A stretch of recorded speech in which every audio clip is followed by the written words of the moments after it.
Olá, vamos para mais um vídeo do canal Renda na Mão. Hoje o papo é reto. A gente vai falar sobre os verdadeiros ladrões de patrimônio, aqueles que agem em silêncio. Sabe? Aqueles erros que todo mundo, do iniciante ao mais experiente, pode cometer e o pior, muitas vezes, nem se dá conta. Olha só que interessante essa frase. No momento em que todo mundo parece ter uma dica de ouro, uma ação que vai explodir, a verdade é bem mais simples.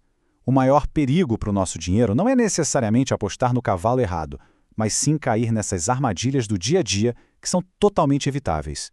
E são exatamente essas armadilhas que a gente vai desvendar juntos hoje. Então, bora mergulhar nisso. O primeiro passo é entender que essa armadilha financeira, ela raramente vem com uma placa de "cuidado". Ela se esconde nos detalhes, naquelas decisões que parecem pequenas, mas que no longo prazo fazem um estrago gigante. Ok, vamos começar pelo começo, pela fundação mesmo. Pensa numa casa. Não adianta nada ter uma decoração incrível se o alicerce foi mal feito, né? É exatamente isso. Esses são os erros que comprometem qualquer plano de investimento antes mesmo de ele sair do papel. E o primeiro erro de base é este aqui escancarado nos números. É a matemática pura. Tentar ganhar, sei lá, 10%, 12% ao ano com o investimento, enquanto se paga quase 300% de juros no rotativo do cartão ou no cheque especial. Gente, essa conta simplesmente não fecha. É uma luta perdida antes de começar. E a melhor imagem para isso é essa, não tem outra. Não importa quanta água, ou seja, quanto dinheiro a gente coloque nos investimentos, o rombo da dívida, cara, vai esvaziar tudo muito, mas muito mais rápido. A lógica tem que ser o contrário. Primeiro, a gente tampa o furo. Depois, a gente enche o balde. Simples assim. E não para por aí, viu? Tem outros erros de base que são fatais. Não ter uma reserva de emergência, por exemplo, é como sair para uma viagem longa de carro sem estepe. Na hora que o pneu fura, e uma hora ele fura, a pessoa fica na mão e tem que se desfazer dos seus melhores investimentos no pior momento possível.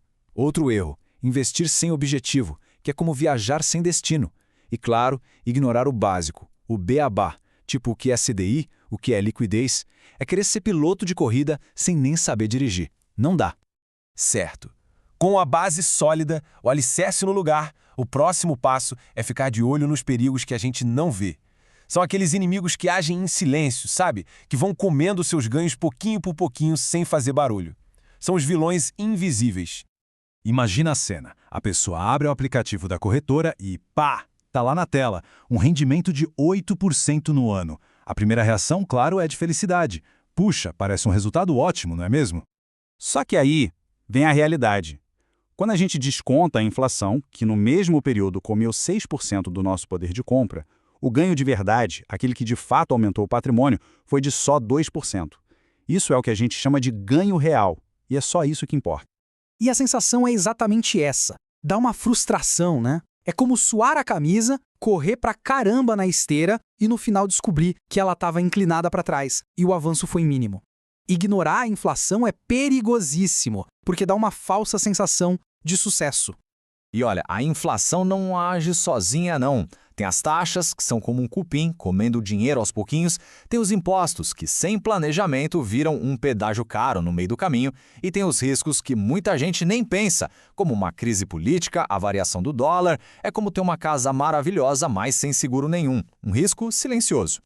Bom, com a base firme e os vilões silenciosos já no nosso radar, a gente chega na terceira categoria de erros. E talvez a mais difícil de todas. Sabe por quê? Porque aqui o inimigo somos nós mesmos. São as armadilhas que nascem das nossas emoções, do nosso ego, da nossa reação ao sobe e desce do mercado.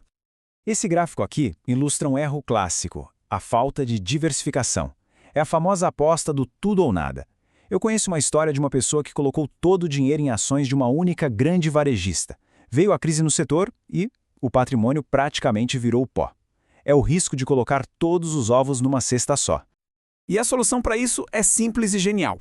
Pensa num prato de comida. Ninguém almoça só arroz, né? A gente precisa de feijão, de uma proteína, uma salada. Nos investimentos, a lógica é a mesma. É preciso diversificar entre tipos de ativos diferentes, setores, até países. Isso protege a carteira e equilibra o jogo. E não é só isso. Deixar o medo ou a ganância guiar as decisões é a mesma coisa que dirigir bêbado. A chance de dar ruim é enorme. Tentar adivinhar o que o mercado vai fazer amanhã é como tentar prever a chuva sem nem olhar para o céu. E seguir dica quente do amigo sem entender nada do investimento, pelo amor de Deus, é tomar remédio sem receita, pode ser fatal. Ufa! A gente viu os problemas, as armadilhas, os erros. Agora vem a parte boa, a parte prática. Como é que a gente foge disso tudo? Como a gente constrói um escudo de verdade para proteger nosso dinheiro? Vamos para um checklist simples e direto ao ponto. Tá aí. Esse é o escudo, um plano de 5 passos que resume tudo que a gente conversou. Se a resposta for sim para cada um desses pontos, pode ter certeza que a pessoa já está muito à frente da grande maioria. Tem reserva de emergência? Tem objetivo claro? Quitadas as dívidas caras? Carteira diversificada? Entende o básico? Esse é o caminho. Então, para fechar o raciocínio, a grande lição é esta. O segredo para construir riqueza não é ficar caçando a próxima ação mágica, o próximo Bitcoin. Não. O segredo é ter disciplina para fazer o básico bem feito e, principalmente, evitar esses erros óbvios que derrubam tanta gente pelo caminho. E para terminar, eu quero deixar essa reflexão no ar. É um convite para uma olhada sincera para a própria vida financeira. Esse dinheiro, que a gente rala tanto para ganhar, ele está trabalhando para construir o futuro que a gente sonha? Ou ele está só tapando o buraco de erro do passado? Fica aí a reflexão.